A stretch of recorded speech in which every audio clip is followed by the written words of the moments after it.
Welcome to Beyond the Circus. This is Dale Hummel, along with co-star Ryan Rash. Hello, hello, hello. Ryan, is there anything going on in the world that needs addressed? I don't know. This is your podcast. You're the one that wants to do these things. I hate doing these with you now because you're just so crazy. Yes. Wait until we get into some of these topics today. There are topics. Can we just get the worst one over with now? Let's just start. Whatever has got you the most Twitter pated and panty, just start and let's just get it out. I don't know which one I have too many. Oh my God.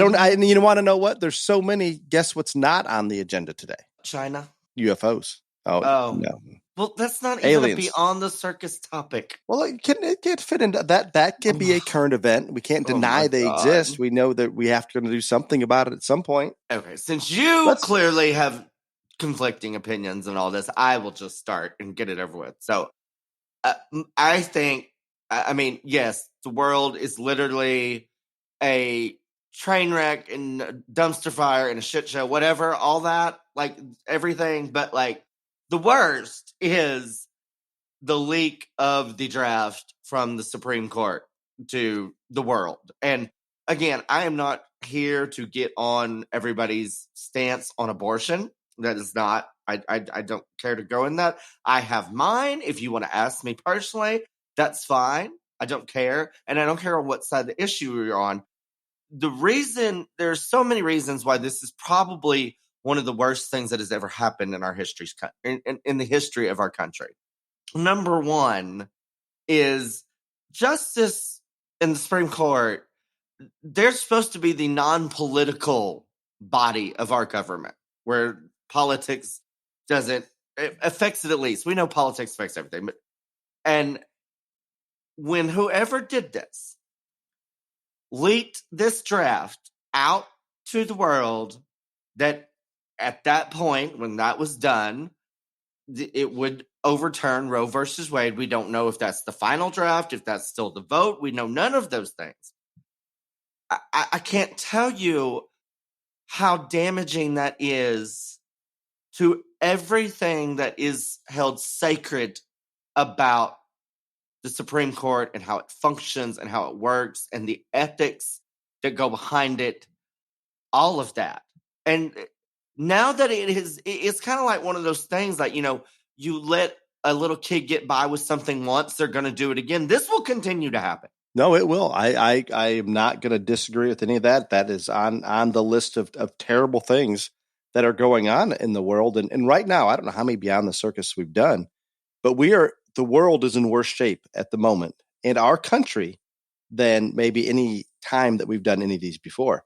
And Ryan, the only thing I'm going to disagree with, this politicizes it to the most, but I believe that the way our nominations have gone recently, the past few justices that have been nominated and either put on the court or banned from going onto the court, I think those have almost all been extremely partisan, politicized at that level already, which I don't know how we get around that. That is something we've evolved into.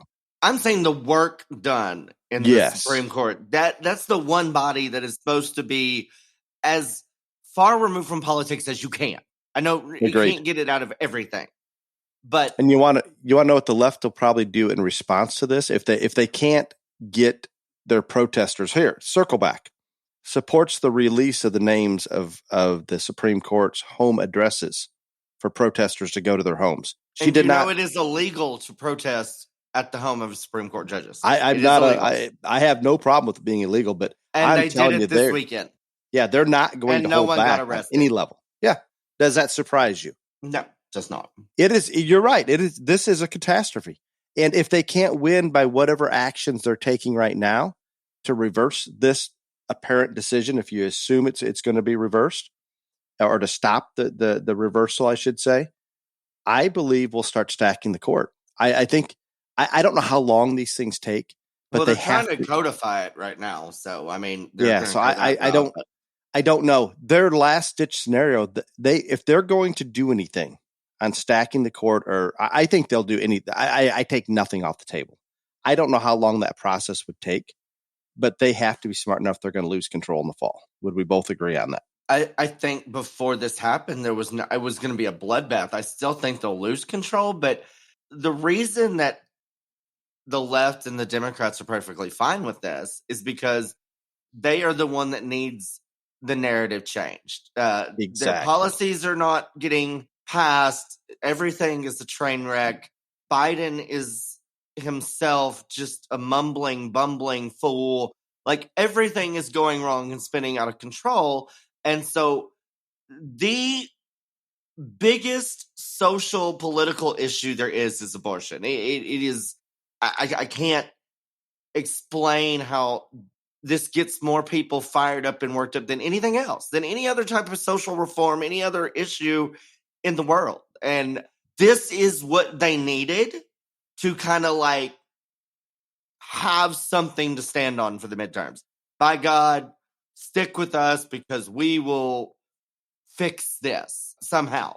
Now they don't know how, they won't say how, but that's all they're going to talk about. That is all the Democrats are going to talk about between now and November is Roe versus Wade, abortion rights, pro-choice, all that. That's all you will hear. All you will hear, because that's all they got. That is their desperate plan to try to change the narrative. Because that's all they've got. Yep. That's it.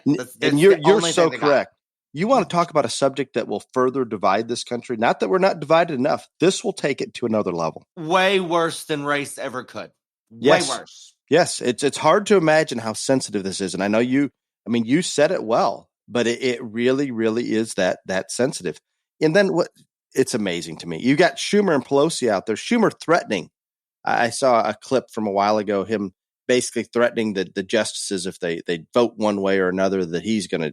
It's unbelievable, the violation of what we would consider the Supreme Court justices and how they should be protected and separated from everything else. Just like you were saying, Ryan, that has to be its own entity without influence from anywhere for it to work. And we're going down a bad path. Oh yeah, terrible. Like this causes me more concern for our country than anything else that has happened probably in my lifetime. I'm just being real honest. Like I know how divided and decisive this country will be over this issue. And I think the reason that abortion is so charged up and all that is because it is the one reform or issue, whatever you want to call it, that it's not just mainly about politics, whether you're a Republican or a Democrat. How you feel and your stance on abortion is influenced by religion. I mean, so many things other than politics, your moral compass, your loved ones, and how they have had to deal with certain situations that have involved, aspects of abortion. Your reproductive ability, like people that have hard time having children. There's so many other factors in politics that strike to people's core, and it is issues that affect their heart more than their mind. And that is why this is just a disaster, because the more emotional a subject is, always and forever, the less rational the arguments and the topic will become. The more personal, the more difficult it is to ration through it. Yes. And what they're missing, and I somehow, because we strike that emotion so quickly, we lose logical thought, we lose a lot of things. Yeah. And what's being bypassed completely, Ryan, this does not outlaw or make abortions illegal. It simply puts this in the hands of the states. Each state will have to decide. It just takes it out of federal government's control. So right. in theory, you're putting it closer to being in the hands of the people, in theory. And there was some lunatic, and they're like, so when this happens, are we going to pay? Is the government going to pay for people in non-abortion states to move to California, which will always be, I'm like, you are just psychotic. But anyway, I mean, I think that is one thing. I'm glad you brought that up. They're missing the fact that this does not make abortion illegal. It puts it back in the hands of the state. Those lawmakers, those voters who elect those lawmakers, etc., which I don't think is a terribly bad idea. I don't care either way. I mean, I think obviously we've had this for almost 50 years and it's worked fine for some people and not fine for others. But the two things is like, when you're on the offensive, then you're always going to be more riled up. Well, the Democrats really weren't on the offensive because they had control of the House and they had control of the Senate and they had the presidency. Yeah, everything's going to hell. But now they have something to be on the offensive about. They're losing Roe versus Wade. So that will get them fired up. That has put them on the offensive under the impression it's going to be reversed. Yes. Right. Yeah. And so that will get them fired up. The other and the more important issue to me is there's less than 500 people that work within the body of what is considered the Supreme Court work. 400 and I think they said 85 law clerks and then the justices. So there's not a whole lot of people that could have had this to leak it. And I'm sure it's way less than the 485. I doubt very many law clerks that work there actually got to see this opinion. But when they find out who this is, and they will, which justice that person worked for, none of the others, there's going to be trust issues amongst the justices with that person. There has to be. There's no way to avoid that. I do not believe it was one of the justices that had any but part in it. But their staff, their right. It's going to be that this person worked for one of those 9 people. Yes. Okay.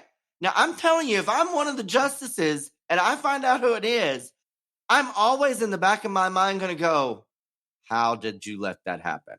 Like, how did you put this person, and not that they wanted it to happen, but how did you put this person that close to this to where did your judgment fall? I believe whoever he or she is that leaked this fully intends to be a martyr. They're looking at status beyond what they could have ever achieved in the legal realms in their mind. Oh, there's going to be book tours and talk shows. Yes. And I don't think there's any legal ramifications from what I'm getting, which shocks me. I don't know how they could not be. When they're questioned. But how should you not sign some type of confidentiality agreement when you go into a position like that you cannot release this information? Well, I think they will now, but and that goes. How is that not there already? But that goes to my point, though. If that's not there, and I'm pretty sure it's not, because how could it not be? Several people that are very well in depth of the workings of the Supreme Court have said that there is no fine or penalty or law broken in terms of that unless they lie when they're questioned by authorities. That's how sacred the work at the Supreme Court was. Is I don't think they thought they had to have that, because you knew if you were in that position amongst that elite group that you were doing the whole ethical moral base of it is just gone. It's just gone. I think we were heading to this. I think it was inevitable. And I think it's terrible, but it doesn't shock me that it happened. It shocks me. It concerns me just as much that we've gone down the appointment process of Supreme Court justices, that it's become completely 100% partisan, period. There's no crossover to speak of. And this person, he or she that leaked this, do you realize that they've sat on this for probably 3 or 4 months to get the timing a little closer, I assume, to the midterms? Well, the draft date was like February 5th, wasn't it? Yeah. Or I thought it was December something. Maybe I don't know. There was some date about February 5th. I don't know if that was the draft date or whatever. They said something about February 5th, and it's it's May, so they waited at least 3 months, 2 months. Yeah. So and if they were going to use it to derail the narrative going into the midterms, this was a better time to release it than then. I get all that. And they had to release it before June or July to get it out there or whatever, because that's when the ruling is supposed to come out anyway. The one thing that I am disappointed in the Supreme Court after this is when this happened, wherever they were at on this issue, they should have taken a vote, released the draft, and been done. Because now, no matter what way they go, there are going to be people that think that this affected the outcome, the vote, all this other stuff. There's no way. But agreed. They should have just the next day stopped whatever they were doing, voted again, released whatever draft they had, and gone. So that way there would be faith put in the fact that even though this terrible thing happened, the work of the Supreme Court will still go on and it will not affect it. Now there are going to be people that thinks this outcome and this vote and this has been affected by this leak. There will. How can I do not believe it possible. I guess if I try to analyze it from top to bottom, I assume there's a political operative in there that played a role in persuading the leak to happen. I don't think this assistant, whatever you want to call that person, the staff member for a justice, just decided to do it completely on their own. I think there was probably some type of political influence or somebody in a situation mapping a little bit of this out. Maybe not. Maybe that's looking too deep into it. There had to be multiple people involved. There's an operative there somewhere encouraging this, in my opinion. And again, I mean, it's possible that person just decided, okay, I'm going to leak it, but I'm just thinking it goes a little bit deeper than that. And maybe I'm being way too harsh on that one. I'm going to take. Are you good on that topic? Yes, I am. I do want to bring up one other thing that I'm sure you were aware of, but your girlfriend, Circleback, is leaving. Yes, she's leaving. Yes, and she has a show at MSNBC. Maybe her and Rachel Maddow will have a show together, and they can, spit their venom. But yeah, she's leaving. Do you know who's replacing her? I thought it was Beetlejuice's girlfriend. Well, this is darling little black girl. She is just as cute and beautiful little girl as she can be. And she instantly, when she comes on TV, you want to like this person. Like, this is somebody you would want to go drink with or have. You want to like this girl. And when Circleback had COVID, she filled in for her. And I did not think it was possible to be worse than Circleback. And she is. And I want to, I hope they've trained her well since then. I think that her I think obviously everything was done for a reason. Yeah, it's going to be interesting. Very, very interesting. Because I didn't think it could be worse than Jen Psaki, and that when that girl filled in for her for COVID, she's just darling. And oh my Lord. Did she just stand up there and lie? Just smile and I'll get back to you, or I'll look into that, or that's a good question. It was, and she was gone for at least 14 days. It was terrible. Circleback progressed to the point where she wasn't just going to circle back. She just flat out lie about things. Period. Oh, she lied the other day. Just the other day. I think it was MSNBC, but it could have been CNN. I don't know which one. It was not Fox or the people that in the basement that you love so much, Newsbreak or whatever those people are, but that film in the garage. But anyway, they were questioning her about Biden. And the last 6 presidents, Biden has done less talking to the American people himself than anyone else. And she said that no, he talks to the American people every day. And they pulled up the numbers, Dale, the numbers of the press conferences, all these different, 4 different areas, and showed her the numbers from all the other presidents, 5 presidents before him. And she said, that's inaccurate. I was like, oh my. Oh yeah, it was great. But bye-bye, Circleback. Good luck on your propaganda spewing MSNBC show. I'm going to pray for that little girl because I do. She's just as cute. I hope she gets some training. I am unconcerned with how cute she is. It's what she's going to say that concerns me. Hey, if you would have paid attention when Psaki had the Rona, you would be more than concerned because I was like, oh, dear God. Okay, I'm going to go on to another concern in the world. I don't know who's paid attention to what's going on in Shanghai the past 2 or 3 weeks. Not me. I don't care. It's not good. You should care. You're living in a bubble if you do not care about this. I have enough faith in the American people. They're not going to be able to lock us down again. I will go protest and riot and break shit. Has nothing to do with that. No, I'm not. That doesn't even come into the picture. I'm not concerned about what's going on in Shanghai necessarily encouraging a lockdown here. What I am concerned with, okay, once this started, Ryan, and I'm going to try to explain this the best I can. I could not figure out why. They were taking precautions like it was Ebola or something that was going to, if you were exposed to it, you're going to be dead in 30 seconds. I saw the videos. That type of precaution, locking people in their workplaces, not letting them leave, taking children away from to the extreme you would expect from the CCP under something that they wanted to try to get their hands on. If anybody took a phone out to video this shit, they tackled them and put them in jail. I saw that. It's still going on. So my thought was, and I talked about this, I believe, in our current events on Beyond the Circus, just briefly, two possibilities.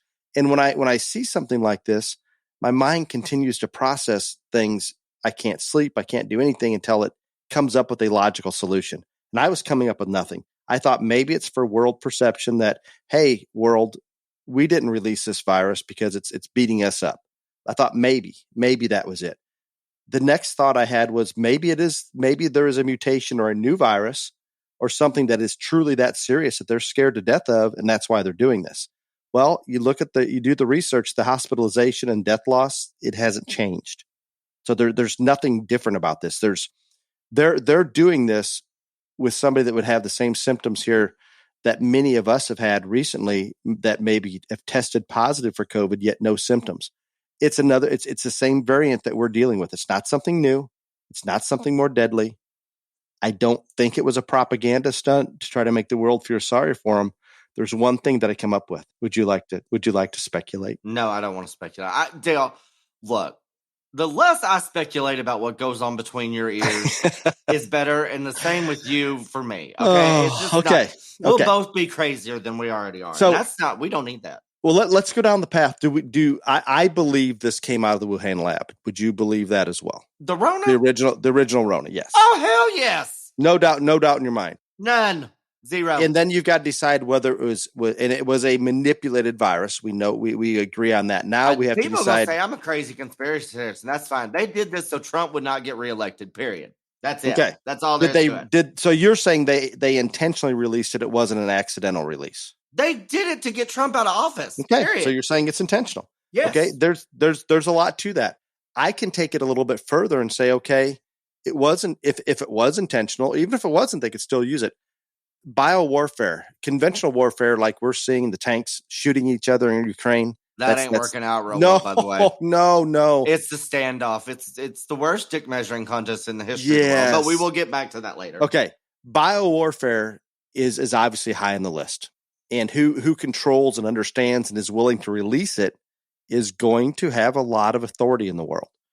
If they release the first COVID as kind of a test run, they can figure out how far it can spread. They can attach something much more deadly to this same virus. Let's simplify it. So now that they know they could get nearly 100% of the population under this scenario, let's go ahead and create a vaccine, have everything in place that we can vaccinate those that we believe we want to save in the world. I don't know who they deem that to be, and then release that virus. All of a sudden, they've just eliminated 99% of the world's population or whatever they choose.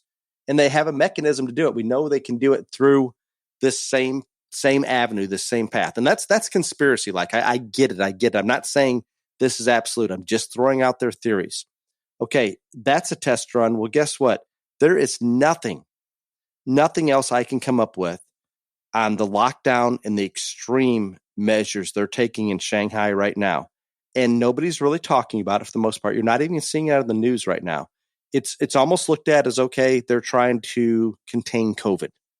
So is it possible that they're doing this now in a test run that if something they release is very serious to determine whether or not they can actually control it by the most extreme measures possible? Did you absorb that? Yeah, I absorbed it. I mean, I don't know. They don't even have to hide. Before COVID, they couldn't do something like this. Somebody's going to question what they're doing if they were doing this. Right now, nobody's really questioning. They just think they're trying to contain a mild cold type version of COVID, which is crap. That's not the case. They weren't doing hardly anything about COVID before this extreme situation in Shanghai. And to me, it looks like that's the only place they're doing it. It reads, it smells all wrong. It looks to me like just gathering information, and it scares the shit out of me. You very well could be right now, and I'm not saying that you're not at all, because here's the problem with China in general. They do not allow any information that they do not want out released to the world. So unless you are in Shanghai living it, you don't know, because they do not allow. You think we have problems with free speech here? Go over there, sir. There's none. Yes. No, and we're going to talk a little more about that as well. So I don't know. There's no when you can't see anything, nothing gets out. They control every facet of information that gets released, pretty much. How would we ever know what the truth is until it's done? Yeah. Right. We got little clips and tidbits of what's going on there. That's Yeah. all that's able to get out. Think about it, they locked when this came down. If you're at your workplace, you didn't leave. I mean, everybody was put into place, boom, right where they're at, trying to get water, trying to get food.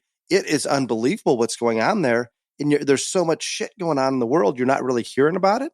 So I know that's out there. I don't like going conspiracy theory at all, but I can't come up with any other logical explanation on why they're taking these extreme measures. It's not for health purposes. Maybe it's a propaganda thing, but if it was, they'd let more of it out, and they aren't. So there has to be a logical reason they're doing what they're doing. And this is all that I can come up with is a test run to see if they can truly contain a virus that is as contagious as this variant of COVID.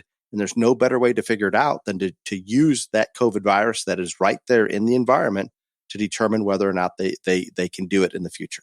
So I'm going to leave it at that. Before we jump completely off of COVID, Ryan, you're still flying quite a bit. There is no Rona. It's dead. It's gone. Okay. Bye. Well, yes, you are correct. But as we fly, it's much better on the planes without the mask and in the airport. Ryan, I'm going to say my travels recently, I'm still airports, plane, I'm still 20% masked is where I see people. What are you seeing? I'd say about that. Like the first week right after they didn't let you have a mask at an airport, I was appalled by the number of people that still had them on, and maybe they just didn't know. Maybe like they just didn't know. But like I flew somewhere like 2 days after they said no more masks, Yes. and I was like appalled by the number of people that were still wearing them. When I flew back, or the next time I got on a plane, like 3 days after that, it was reduced by like half. So I think 20%. I don't see them anywhere other than at an airport, hardly at all. I see it a little bit, and obviously I am in Illinois. I see it a little bit in the grocery stores, a little, obviously the airports. But my first See, I don't go flights, to places like that. I don't go and to I'm grocery flying stores. It's a terrible idea. in and out of Chicago, so I think I'm going to see a higher percentage of those type of things. You're not wrong on that. I get to see Beetlejuice's picture every time I fly in and And you out. Snapchat it every damn time. I do. She is it just brightens my day to see that picture of her. I know it does. So all of the data indicates that anything less than an N95 mask or better that is perfectly fitted does absolutely nothing at this point. Where there's no arguing that anymore. Yet we still have people wearing the mask either because they're unaware of that or it's a political statement, and possibly both. I think it's probably a combination of the two. But that is a very concerning thing. How do I say this politely, Ryan? I don't value somebody that's wearing a mask out there right now unless it's a true mask that's going to prevent things and you have an issue or an older person that is concerned with it. And I get all that. But then put on a well-fit N95 or better mask. Truly protect yourself. Don't just throw something up there for no apparent reason. Do you I know think what I'm I'm offended by? The amount of money I spent on masks and they never worked. Understanding. That is what I am offended by. Understanding. I get it. There's some new data coming out on the vaccines as well, Ryan, that not only are they not preventing, we just like the flu virus, we have new spike proteins in each variant, and we don't have the same spike proteins that we're exposed to as what was developed under the alpha vaccine. It's not going to work very well. They kept saying, well, it will help. But the more and more data that comes out, it's just like there's however many flu strains out there. We're trying to predict which 2 or 3 are going to hit the U.S. each year. And that's the vaccines that they push out there in the flu situation or flu shot vaccination situations. We only have one. We can't even change it up right now, but it is becoming an issue. And people, whether it be Miss Cackle, Chameleon, whoever it may be that's been vaccinated multiple times, boosted multiple times, all of a sudden is testing positive. You can't ignore the fact that it appears as though the vaccine, I'm sure, works for the version it was intended to work for to a certain degree. But when we get multiple variants, all of a sudden it's really not doing. I don't want people to have a false sense of protection is what I hope people don't look at. So with that, you have another direction to go. I've got plenty more, right? Yeah, Plenty well, more. I this pains me, but I'm going to tell you anyway. So even though when you brought this up, I think it was last week or maybe 2 weeks ago, I did not say you were wrong, but I do not like confirming that you were right about things ever. But so you're talking about the fact how people are going to go hungry and starve. I mean, yeah, that's maybe a little extreme, but yes, in that direction. That's what you said, sir. But anyway, I'll explain that. That was one of the topics today. did you know what the largest story on the news this morning was? What was it? That there is literally not enough baby formula to feed babies in the world right now. Like for 2 weeks. Yeah, that's already coming out. Yes. It is the largest story in the news this morning. Wow. So It's going to get... I didn't say you're wrong, but I don't like telling you you're right. But the problem is, Ryan, a week ago, too, nobody was talking about any of these things, and it's right there in front of you. It's going to happen. Because there's a war in Ukraine. I understand. There's a lot of other issues, but a food shortage worldwide should make some noise. I mean, as soon as I heard that, I was like, oh, Jesus Christ. Now I got to go record and tell Dale he was right about something. Oh, I get it. And we've got everything from inflation going to cause issues on people that can't afford food to just a flat shortage. And I can map this out a little bit and maybe give some insight to why we're going to have these problems. And it's going to go way beyond, and not that baby formula isn't a part of it or isn't important, but from the supply chain issues to what's going on in Ukraine, everything compounded from the extreme things that they're taking on in Shanghai. And guess what? There's one other thing, and I'm going to circle back. Shanghai port has been shut down, so it's causing further delays in the supply chain because of these extreme measures that they're taking. Again, for I'm not positive what reason, but maybe that is intentional. I don't know, because I think it affects Chinese economy in a negative way. So I can't just bite into it, but it is impacting the supply chain as well. Let's break the food shortage down that we're coming into. And I want to qualify this. We're going to be able to get food here in the United States. It's going to cost a lot more. I'm going to move to Canada. They're going to have food in Canada as well. That's where they make Crown. So I'm going to move to Canada. They got plenty of it up there. It'll be fine. Get going. So with that, we're going to have access. It's going to cost a lot more. But because we have we're trying to strangle Russia down, and we can talk about that a little bit as well. And I think there is a way to do it, but we're trying not to buy energy, food, anything from Russia. Well, they produce a lot of grain, and guess what? One of the biggest wheat producers and grain producers in general is Ukraine. I promise you, there's not a lot of grain production going on in Ukraine right now. Maybe. You don't think? Maybe a little bit in the far west portion. I assume it's still continuing, but it is going to be a problem. And if you do not purchase grain, they don't grain, give time out in the war to go cut the grain? Probably not. I do not know this firsthand, but I don't think so. Babies starving to death because of Putin and whatever his name is. And think about the fine line that we're on right now with where we were with grain production and feeding the world. It was just getting it done. And I know there's a lot of logistics and transportation and political issues that we've produced in the past have produced enough food to feed the world. But because of transportation and more so political issues, not everybody in the world is obviously getting fed. I understand all those things. But let's compound that now, where all of a sudden we've lost X percent of the food being produced in the world. And it's not going to take very much of that. And I think we're well past it to throw this whole thing out of balance. When that goes out of balance, it's going to be unlike anything we've seen before in a very negative way. Again, we're going to be able to eat here. It's going to cost a whole lot more. It's going to be a problem. We get into some of the lesser fortunate third world countries, devastating is what I think will come into play. So not only is the war impacting that, not only are supply chains impacting that, but we can compound this. We're worried about fertilizer here in the U.S. I think we're going to be able to step up some production here and in Canada to cover most of the needs. See, Canada, that's where I'm going. Yes, way, way more expensive.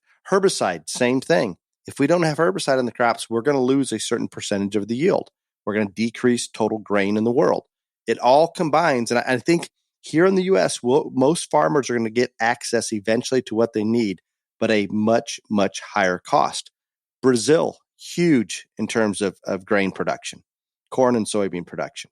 When we look at where they're at, almost all of their production, grain production inputs come from the East, not from Canada, not from the U.S., but from China, Russia, that group that is going to have control over that may not want to send them to them.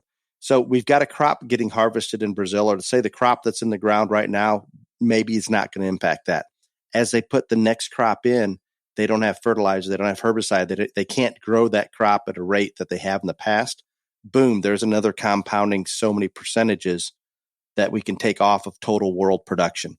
In this 9 months from now, 6 months from now, a year from now, I don't know when it impacts the most, but it's going to gradually keep going. And the cost of food in the near term and long term is going to be way, way different than it's going to go beyond what we thought inflation was. And I'm not trying to scream wolf. I'm just putting the pieces together because I'm not hearing about it on the news. I hear individuals talk about the different segments that Brazil's going to be way down in grain production. There's no wheat coming out of the Ukraine. Russia's not exporting. You add all these things up and this becomes an issue. And again, I'm not saying we're going to starve here in the US. It's just going to make it outrageously expensive. And when we have these kind of inputs, everything is driving that price up to the point where I don't know what's going to happen to the economy because of things like that. Do those that are raising grain, are they in good shape? Yeah, it may be real profitable. I don't know. I don't know how this ends. So you tell me I need to go get a plow? You got some acreage there, right? And you got good water. Mm-hmm. Yeah. You would make some money the other thing we have to do. Okay, let's talk about the bigger picture. Strangle Russia. We both agree that Russia needs to be shut off from the world. Would that be simple enough to agree upon? I think at this point, no one is winning this war. Okay, no one. Ukraine's not winning. Putin's not winning. Like, why don't they just both realize that no one's going to win? They're just hurting all the peoples and just be done. Like, just be grown-ups. Ryan, that's about fake news because it's not going to happen. Just be grown. I know it's not Would I think happen, Ukraine would back down if they got all of their territory back, but anything less than that, he's not going to. And Russia's and I think that's dumb too.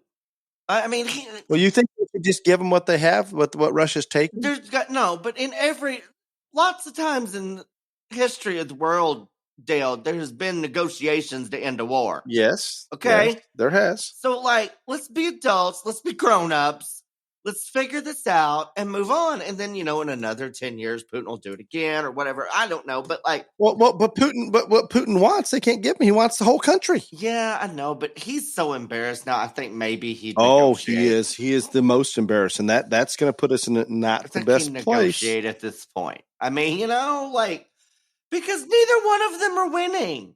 No one is winning. So this negotiation isn't going to happen in the near future. I don't think. I hope it does. No, it's not. But okay, with that, we're going to continue to throw sanctions out there. You want to know what Biden's sanctions have done so far? And send $300 million to Ukraine as well. Oh, it's going to keep going. Well, we don't have $300 million to send to anyone. The Russian currency is called the ruble. Prior to the war in Ukraine, yes, and we do not accept rubles. Okay, it was at a certain value. When the war started, the ruble fell off. Do you want to know where the ruble is today? Highest it's ever been, probably. I don't know if it's the highest it's ever been. It's higher than it was prior to the war. And yet we're supposed to have all these sanctions on them. Obviously, that's not working. And all these people are supposed to be not buying oil and buying products, all this stuff. But the ruble is stronger than it is. I think, yes. I don't know if it's ever been, but they said close to it's ever been. So yeah, none of the shit is working. No, the fact is Europe can't survive without their energy and oil, without their energy and food. If we open up our energy supplies, like where we were with Trump and beyond, Ryan, and I'm not sure, you're probably not aware of it in Texas, and I understand it's more of a Midwest thing. And I'm sure it happens down there, but the government pays a lot of our grain producers to leave ground unplanted. Oh, yeah, that happens here, too. Okay. Not nearly as much as it does up there. But, yeah, I mean, it's not unprecedented. I don't know what percentage of the acreage that could be producing food. We have a world food shortage coming up. Wouldn't you think it'd be logical for the government just to release? Let's full-blown, let's release all that. Let's plant it. Let's try to get enough food production, enough energy production that we can help supply Europe where they don't have to buy from Russia. We can strangle them. I think it's all a complicated process, and there's positive and negative to it. But we're in a situation that we should never be in the first place. And our weakness fostered their aggression. Our weakness as our country, our great country, is looked at as weak from an energy standpoint, from a political standpoint, from a defense standpoint, every aspect we're considered weak right now. And that's why Ukraine or Russia invaded Ukraine. That's why China is about ready to go into Taiwan. All the crap that's happening is tied into our weakness. I am going to say I am very proud, or not proud, but I am surprised, because I'd never be proud, of China's restraint on not going full out on Taiwan yet. Maybe because they just see what a bad press story this is for Putin, and they don't want to be there. But again, they control what all their people hear and what gets let down in the world. So no, and they're giving us time, or the world time, to better build up defenses in Taiwan. They were not going to go in. They were about to go in. See, yet I they wanted say to watch every this play day out. they wait, Taiwan is safer. I agree. Every day they Completely wait, agree. Taiwan is safer. Now, I don't think they're out of the woods yet by any means, but the world perception, they want to be looked at as the world power. So they're ever so slightly concerned about how the world perceives them. No. Ever so slightly. So that is holding them back. I still think it's probably pretty high on their list, but I don't know. So we either strangle Russia by what we talked about, open up grain production, open up oil and energy, get the Keystone pipeline flowing. We could do a lot of things that can almost isolate or shut off Russia from the world. Over time, we can't cut off our imports from China. Would I like to do it today? We can't. We don't have the production here. And apparently, as I'm trying to employ people, we don't have anybody out there that wants to work anyway. No. So I don't know how small businesses are going to pick up production in all the areas that we need, so we're not reliant on China. Let's at least get our pharmaceuticals, our computer chips, the things that make it real difficult for us to function back here. And then we can worry about the trinkets and other things, the crap that we're buying from them that we can stop buying right now. Done. Over with. Done. You brought up a very good point that I didn't even think to bring up on this thing. But so obviously your food shortage prediction, it's there and whatever, and all this other stuff that we're just talked about, all these things, right? Okay, so I got why nobody was working when they were getting, all their stimulus money and all this other stuff. That's all gone now. So how are these people surviving? I do not know. So you're not the only one that does not know, because I do not know. And I am telling you, I think the work shortage is worse now than during the height of Rona. I'm being very serious. No, I think it is. That's all I hear about by visiting with other people in small business trying to hire employees. I had a conversation with the gentleman this morning saying it doesn't matter what part of the country. So I am with you, Ryan. I don't know how they're generating income at this point. Assuming the Rona money is gone. More expensive. Yes. Everything is more expensive. And that is the one point. And again, I know Dale has this list that I'm sure has all made logical sense. And I'm just fucking it all up because I'm just talking about the things that I remember. But anyway. No, it's good. It's the great. biggest concern on every American right now, by all the polls, all the things, is inflation. Okay. Yes. No question. Way worse than Putin, Ukraine, Afghanistan, whatever. Because they feel it every day. Right. It's inflation. They can't avoid it. Right. It's inflation. Tomorrow, our president, and I hate that I have to say that he is our president, but he is our president of the United States of America, is going to give a speech on inflation. And the speech has come out, or parts of the speech. They release teasers or whatever. Oh, yes. Okay. So when inflation was on the rise, the first thing that Biden blamed was COVID and Rona. That's why inflation was supply chain. That didn't work. Nobody believed him. So then it was Ukraine, Putin. That didn't work. Nobody believed it.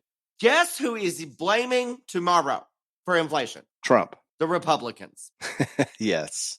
And what justification? We don't have that. It's the Republicans' fault. Because they wouldn't pass his Build Back Better $1 trillion bill that floods more money into the economy and pushes inflation even further. Sure, it makes no sense.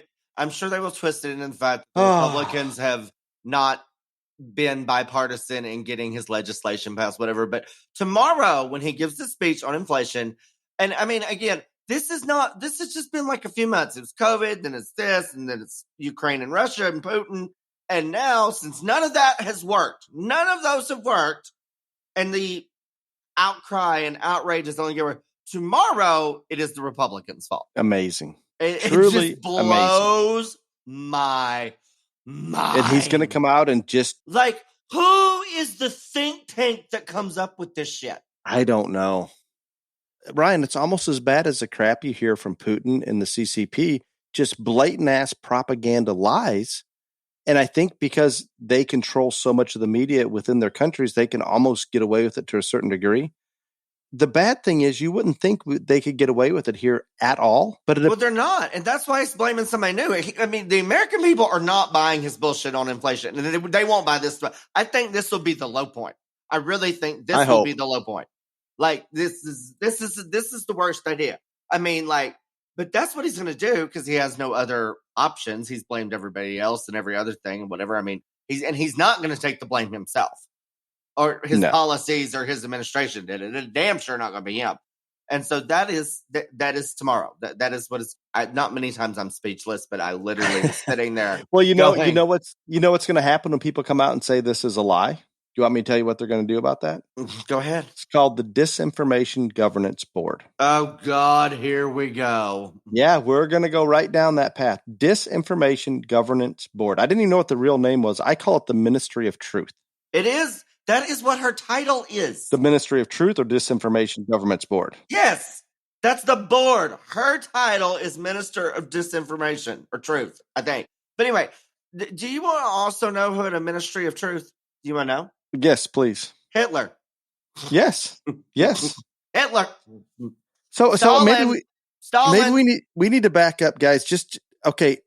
Elon Musk comes out and it appears as though is going to get Twitter bought. I don't know how long ago. 2 weeks ago, Ryan? A week? I don't know. He bought it. Yeah. Well, yes. It hasn't all paperwork hasn't all been done. He can still back out, but yes.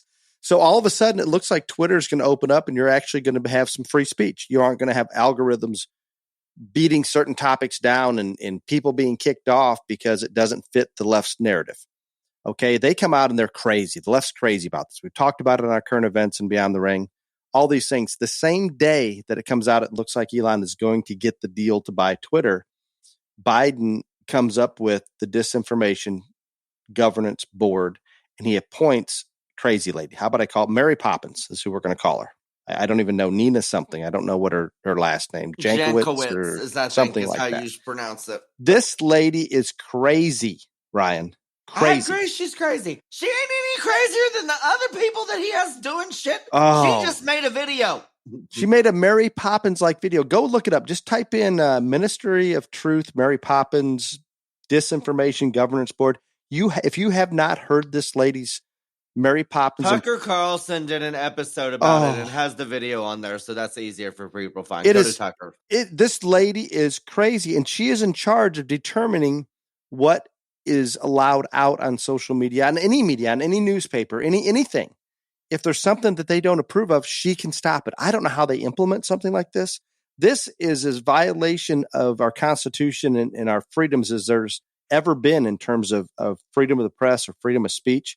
She can stop these things, and they're titling it like she's only going to stop the disinformation. Well, guess what? The Hunter Biden laptop, she said, was disinformation. It wasn't true. It wasn't real. This is Russian crap that they're pushing to us. The whole Russian dossier that is proven to be totally fake and made up, she was a proponent of supporting that. Every single issue she has taken that's been of any major relevance, she's been wrong, and they're putting her in charge of this under the Department of Homeland Security. Unbelievable. I'm just going to say again, the people that have ministers of truth, they're not good people. No, not good people. We now have one. We have one, period. I mean, there was a deal that there's 4 of them, and I can't remember who, but Hitler and Stalin were 2. So he desperate. And she is nuts, and that video was nuts and whatever. But like, I guess I don't think she's any more nuts or stupid than the other people. But yeah, she made a video to prove it. So I guess that is something. And they had to know this video was out when they appointed her to this position. And they had to know where her stance was on the Hunter Biden. They put her in there either. I'm just letting you know. No, they put her in there to continue doing what she's doing, but have more power to do it because Elon may open up Twitter. They're scared to death that people are going to get to be heard, and you're going to be able to decide. Listen to both sides, decide for yourself. They do not want that to happen. They want to control the entire narrative. It is very, very frustrating. I'm going to go on to another topic. I'm going to leave Mary Poppins alone. I'm going to go on to something that again, and everything we're throwing up there, the shit show in the world is real, people. So it's a little negative. It is what it is. And a dumpster fire inside a train wreck. All of the above. Kim Jong-un. We haven't heard about him lately, have we? Oh, is he going to go blow up Putin? Did he know Kim? He might. He is now. See, I think he's an untapped asset. I'm going to be real honest. Like, if Putin would just call him like Rocket Man or some shit, like, I think this would all be over. Now, Ukraine probably get taken out in the process, but I think they're on the same team. I'm afraid. They're on the same team. I'm afraid. So he has now threatened preemptive use of nuclear weapons. That's I don't know that. He's got nuclear weapons. He could lob into Japan in a few places. I don't think he can get to the U.S. just yet, but he's not far off. He has openly come out and said he is not opposed to a preemptive strike. That is a problem, period. A big problem. Yet we've got so much crap going on, it's not even gaining any traction, but it is something we probably should worry about. I think somebody should like give him some attention, because if he gets some attention, then he won't like missile anybody. He just likes attention. He does. Yes. I think you ought to go over there and just have a talk with him. So, like put him on the nose, do something. I don't understand why people haven't figured this out. Like when didn't Rodman go over there and he was happy as can be then? Oh yes. He loves attention, like the Trump thing, all that stuff. When he disappeared and everybody thought he was dead, that man didn't go anywhere. He was not in the news and all this stuff. So he just like disappeared. So people start talking about him again. Yeah, now so you've got Putin out there. Every time Putin rattles that cage and talks about nuclear weapons and not being afraid to use them, guess what? The same thing's coming from Kim Jong-un. He knows that Putin has been getting his way by threatening the use of nuclear weapons. He's going to follow that same path. I don't think China is going to allow nuclear unrest on the Korean Peninsula. It's too close to home. So I think China controls little Kim Jong-un to a certain degree. He ain't little. I don't. It's short. He's short, but he ain't little. Okay. I was going to suggest that Kim and Vladimir go shirtless horseback riding together, but that'd be a bad photo op. But it get a lot of attention. So we need to make sure that you said, am I going to talk about China today? China still, and maybe people aren't as aware of it, they still, for the most part, have control or heavily influence what Russia and Kim Jong-un and North Korea do, period. They just do. Without China, neither of those countries survive. So they have control. Do they want to admit they have control? No, because all of the bad publicity then lands on their lap, and they're trying to avoid that. They're letting their little pawns go out and do what they would like, and trying to keep their hands as free of it as they can, even though their fingerprints are all over all of it. And if we're not still concerned about China, even with the crap going on in the world, we should be, because they're at the heart of it. There was a former sir. Yes, I have to disagree with you, because oh gosh, why? China does not have control of Kim Jong-un, because all this stuff that we talked about, how they released COVID into the world and all this other, there was not one documented case of COVID in North Korea. Not Agreed. One. Not one. Well, that doesn't mean that China doesn't control them. They didn't send it over there then? Maybe they sent the vaccine to them ahead of time. Maybe that is it. You're right. That is it. There was not one documented case of Rona in North Korea. Yeah, I did hear that. That's pretty amazing. They the most Rona free.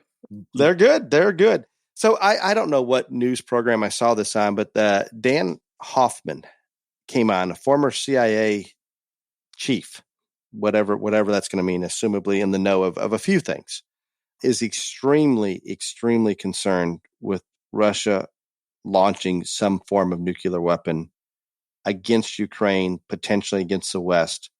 And this, he pulled off some information from Russia. Controls all the media. They gave up a little bit, but those media stations, once the Ukraine war started, are no longer. So they completely control everything. The Russian media, the Russian government, Putin is putting out there to his people, telling his people that a nuclear war with the West, which is basically us and some of the European countries, is possible. And this is on the table. And they're saying this through their public television. The good side of it is if they're saying something like this through the public television system, to me, it's more of a propaganda crap to put in the back of our mind. Don't continue to help Ukraine. I'm going to come at you with nuclear weapons rather than actually doing it. He's trying to bluff his way through it, I hope. But the fact is, and I know I've said this before, when we put somebody like Putin, if I try to get inside his head, he is crazy, selfish. He wants power, power, power. If he has a health issue, if he is fear of losing his power, if he's fear of being taken out, whatever it may be, he is selfish enough to the point. You back him all the way into that corner, I believe he takes the whole world down with him via nuclear weapons. I hope I'm wrong, but I don't think so. So we're in a terrible, terrible position.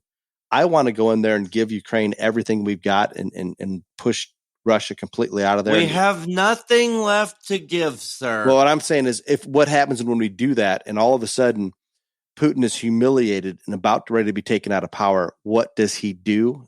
I don't know. There's one solution. I've avoided saying this, and screw it. I'm going to say it. Dude, can I bring something up? Yes. You keep talking about Putin getting taken out of power and all this other stuff. Elon Musk, your new hero, has even gone on record saying Putin is the richest motherfucker in the world. He is never going to be taken out of power completely until he's dead.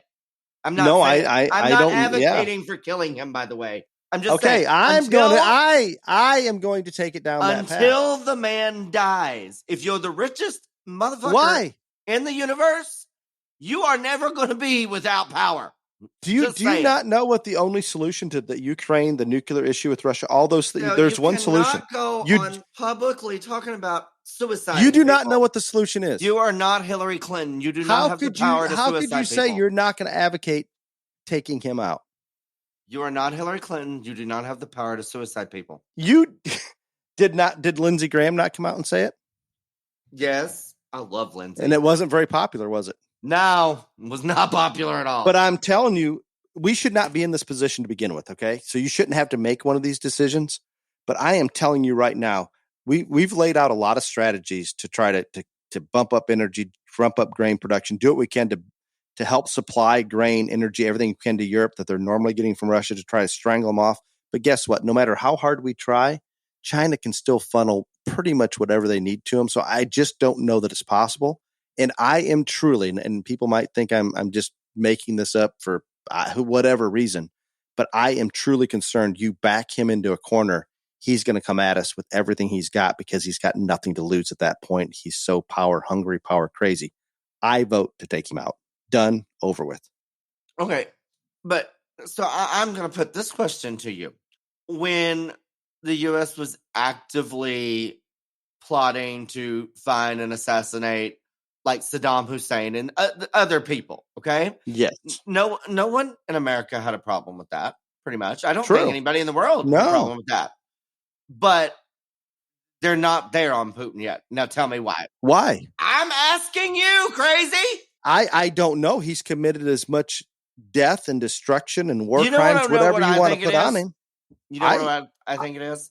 I don't know. And this is, you're probably going to say this sounds stupid, but like, yes, he's at war and he's killed lots of people senselessly and all this other stuff. But like, he hasn't done the kind of shit like cutting people's heads off and like on TV and shit like that, like those like in the Middle East people did before. Like, right, he's brought in these mercenaries that are just assassinating people. But he's not broadcasting it to the world like that. I mean, there's a reason that people are not there yet. I don't know what it is, but people are obviously not comfortable enough or to the point where they're like, yeah, you're right. Was there anybody that said we shouldn't assassinate or go after bin Laden? No.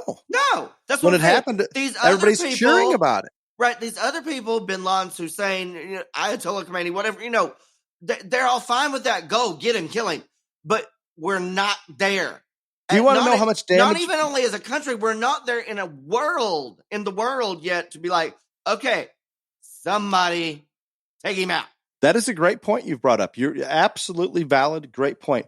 I promise you, the day that bin Laden was taken out, he was far less of a threat. I mean, nothing in comparison to what Putin is right now He to the was whole world. never as big a threat as Putin. No, Never. not even close. So what is the difference? Because he's the leader of a sovereign country. I don't know, but there's I've no been thinking logical about that a explanation. lot for the last week, and I You're forgot right.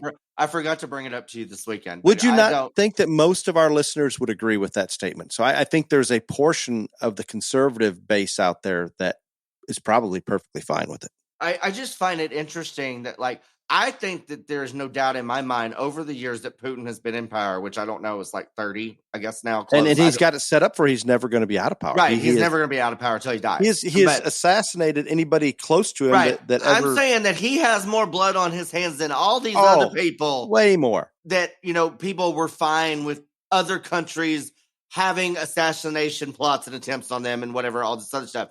But yet we're not there with him, and I find it fascinating. It is unbelievable. Let's say, okay, we're not there. Let's just look at the practical side of it. We talked about the scenarios that are likely going to play out because this probably isn't going to happen. And if you do take him out, I don't know who. I have no idea who's in charge next or how crazy they are. But I'm going to bet they can't be any worse than him. Maybe I'm wrong. I have no idea who's next. I don't think there is anybody because he's not. He's so he killed whoever was next. Yeah, I really literally.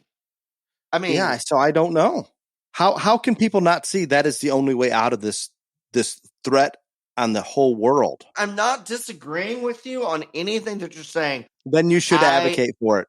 I find it. I would like you to advocate for it. Interesting that not only us as a country, but the world is not to a point where they're like, okay, he needs to go. Are you to that point?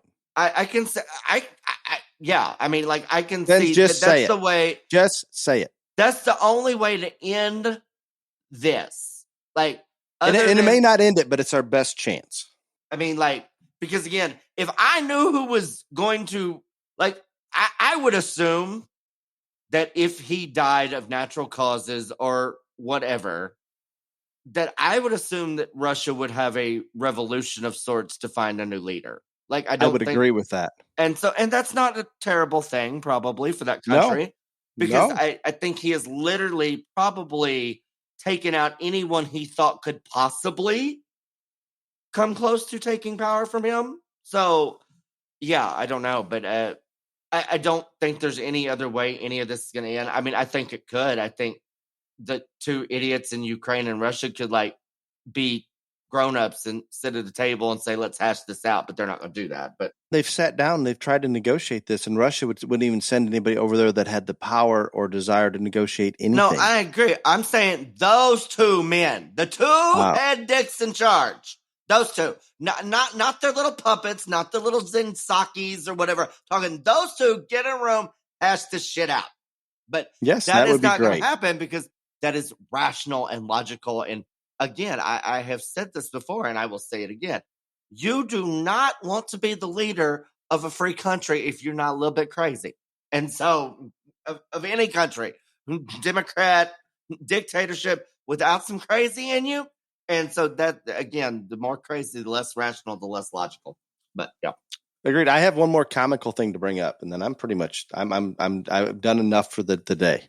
You think? This is comical. Biden is obviously he's aware of where his polls are, his handlers, whoever. And this isn't the dream team think tank. No, the dream, whatever. What about this little idea of forgiving student debt coming back into play to try to get the young vote on this side? I think that's not working either. No, he's gonna appease 2%, 1% of the whatever, a minute portion of the population. And he's going to anger the rest of them. And do you realize that it is that 1% of the population is the hardest to get to go to the polls and vote of anyone? He's trying to buy their vote while this is how ignorant this administration is, trying to buy that vote while alienating 98% or whatever it is of the rest of us. What about telling people like me that paid? I took a student loan. I paid it back. There's people that didn't. There's people that went to college that never took a student loan. There's people that have never gone to college yet. Those people, let's say you're somebody that did not go to college. You're out in the workforce. you're expected to pay for somebody else's student loan because they chose to take that loan out. They agreed to take the loan out and they agreed to pay the loan back. That's part of the whole loan process. Yeah. It is unreal that they think that is going to gain any traction and get them more numbers. I hope he does it because I believe it will take him further down on the polls. And I don't even know if the people that are giving, for example, Dylan, he has a student loan, not a huge student loan. You but he made has your one. son take out a student loan. I did not make him take out a student loan. I am calling Child Protective Services on you. I don't have any problem with that at all. I think that is having that self responsibility is probably a good thing. That's there's nothing wrong with that. Oh my God. And he fully intends to pay it back. I told him if this program comes out, you damn sure take advantage of it. Will it change his vote? Absolutely not. He knows that would be an issue, and he's very strong. So this came up this weekend before you got there. It came up on Friday, I guess. And one of the guys that was he helps study James with cows. I guess he's based herdsman, whatever. His son is at Sam Houston State, and he got a $1,500 check, just whatever, because of Rona and all this other stuff. And I don't know what the exact program was, but he got $1,500, and the check comes in, and his dad sees it, and he's like, "What classes did you drop?" And it wasn't. He didn't drop anything. All this other stuff, and we're talking about, and that led to the loan conversation. And like these people, I mean, this was a group of like 15 people from all different like income levels. I mean, they were all agricultural. Well, not even all agricultural people, because there was like 3 or 4 office people that they didn't grow up in the show industry, or they were just there at home. And I'm telling you, these people were on fire about it, like angry. I mean, pissed off. Again, the Dream Team think tank and Oz that is with Mr. Biden right now, they're going after 2% of the U.S. population, and that is the hardest demographic to get to turn out to the polls. The hardest. Another example of incompetence. That's all I can look at. I don't understand it. It just floors me. But and then last night, and this kind of goes that. Last night, my parents and 2 other couples, they were asking me what I thought was, because I'm firmly, and I guess I've said this on the show or something, that Biden is not running again, and Camel Toe is not running again. It's not happening. There's no way. It's not happening. Can't happen. And so they asked me, who do I think will be the one? I think it's very obvious. Like, I don't think it could be any more clear. Like, I don't see how people don't see it. The final 3 were Joe the Ho Biden, Crazy Bernie, and Pete Buttplug.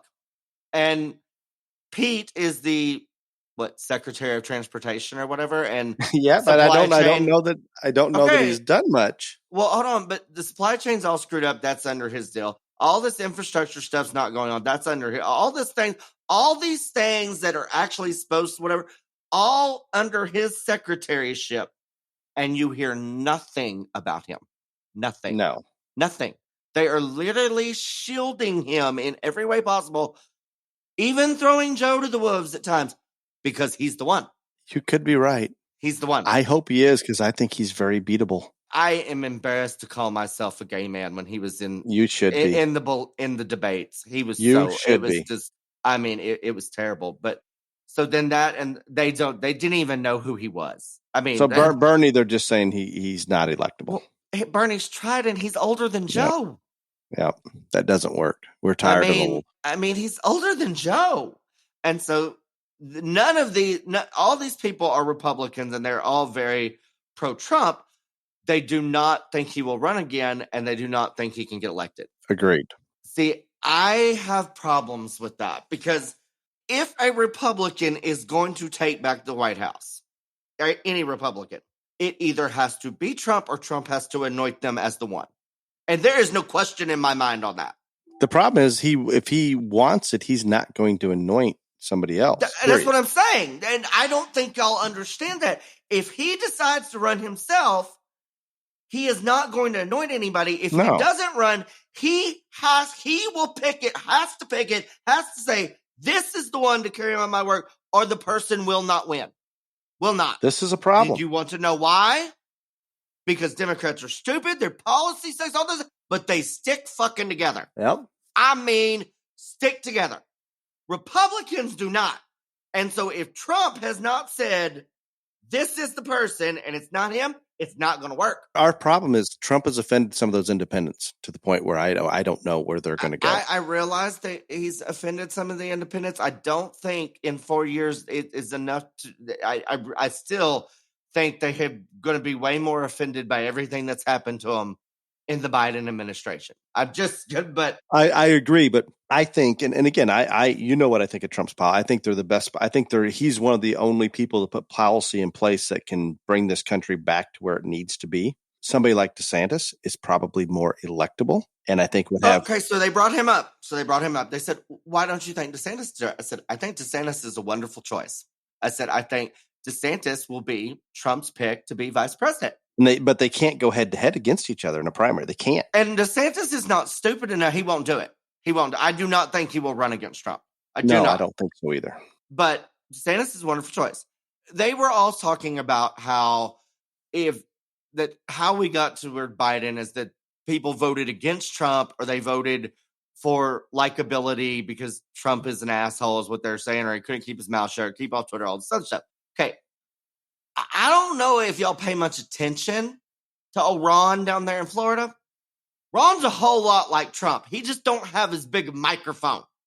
And so the more attention Ron's going to get, the more Trump-like he's going to be. I think he'll be a tick. You're right, but he'll be You go back and see some of his early stuff when he wasn't. I'm telling you. I'm going to say he's going to be a touch more polished. And if Trump doesn't run and anoints DeSantis, here is the catch.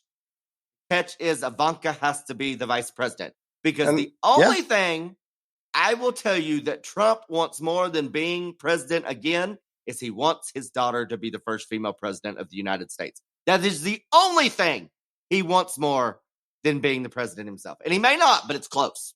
It's close. No, I think you are correct.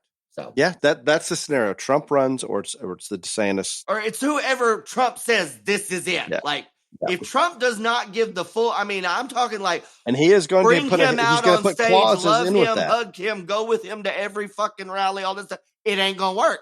It is not going to work. Yeah. We just proved last week, everyone that Trump endorsed wins. So, yeah. And I didn't even agree with all of his endorsements. I didn't dig into that I didn't agree with the one in Ohio, and he won by a lot in that crowded field, like 9 points. But his weight still carries a lot. And you know what? I'm okay. And again, this is the truth, whether you like Trump, hate him, whatever, every single day, this country, this inflation, all this bullshit, whatever, those people may never like Trump, but they are going to appreciate his policies and where the country was more and more every single passing day. They may not admit it in a group of friends out, talking socially, but inside, in their minds, I promise you, most of them will. Yep. And there's nobody looking over their shoulder when they're voting. Right. Exactly. No, so I am with that. I want to leave everybody with this and the concerns that I have with inflation. No, you can't. You can't wait. What? Go. Your hero is going to die. Who? Oh, Elon. I forgot about that. I apologize. And no, he's not because he has information on Hillary. Not going to die.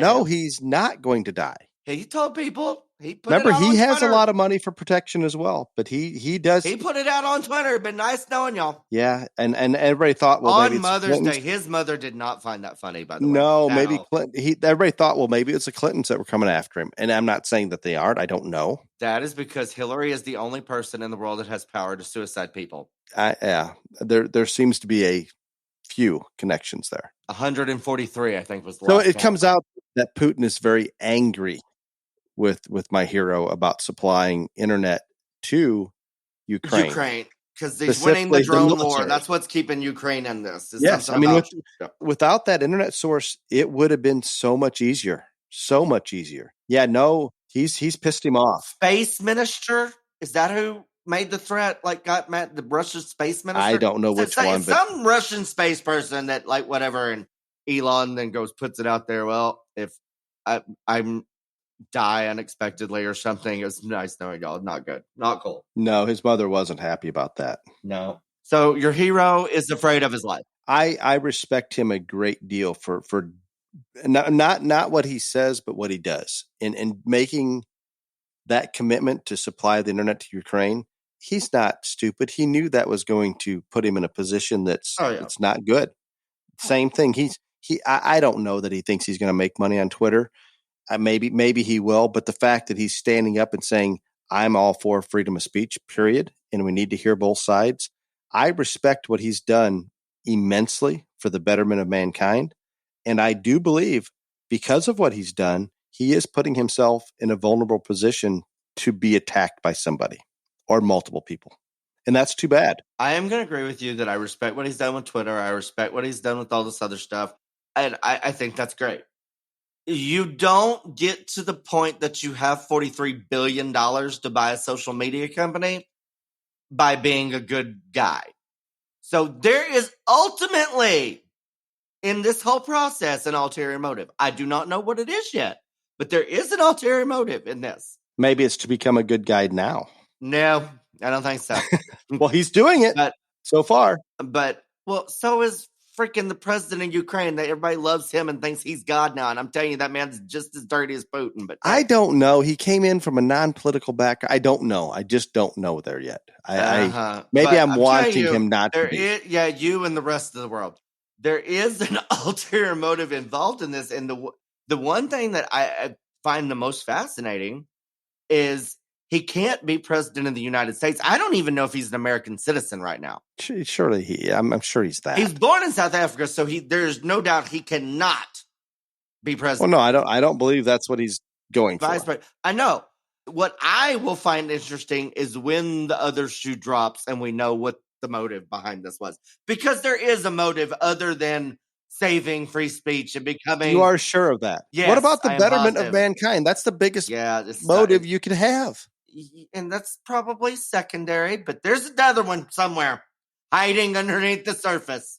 I'm going to respectfully disagree at this point and stay optimistic. And when I'm right and you're wrong, I'll get back on this thing and yell at you on the microphone. You'll tell me. I will tell me. I hope that he stays safe. I hope he continues to do what he's doing, and it at this point is definitely making an impact in a positive manner. No doubt, and I like him. He's not attractive, but I'm there for him. Well, everybody out there, we've gone through a lot of things that are going on in the world, and I don't know that we put a lot of positive ones in there, but it's a mess. I can't think of a conversation I've had with anybody in my generation that has ever seen the world and our country so upside down. And it's going to get better, but it's going to be painful. It ain't going to get better for a little bit. Now, you quit lying to people. No, it will. It has to get better at some point, but I don't know what path it is. You better wait till November because it ain't going to get better before then. Yeah. So I'm just telling you. But even then, even if we take both the House and Senate, we still have these world issues that will put us in a stronger position to deal with the world issues.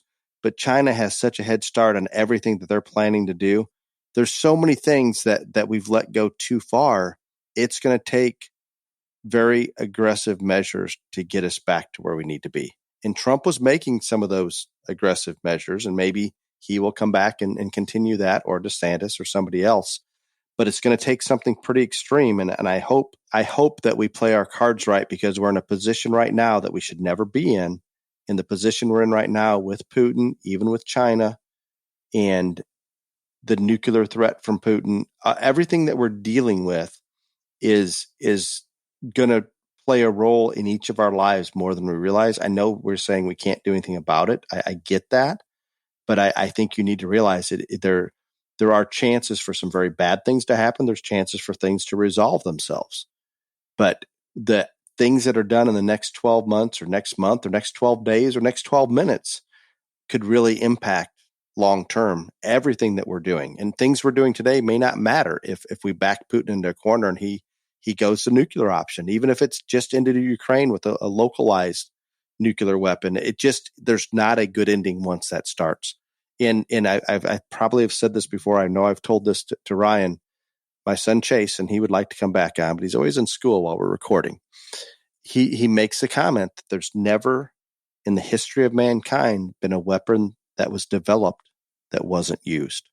And obviously we've used nuclear, the early versions. He's not wrong on that. So when we have weapons of mass destruction, I'm going to say, and this is terrible, at some point they're going to be used at a level that is terrible just because we have them, because we can. And it's not a good place to be. So I'm going to hope for better days.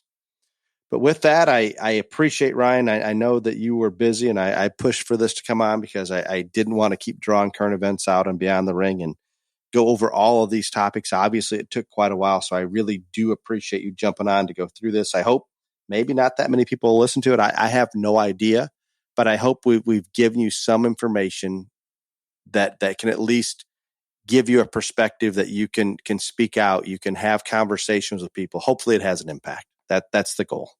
Until the next Beyond the Circus, and we have no idea will that be. Be safe. Y'all come back now, you hear?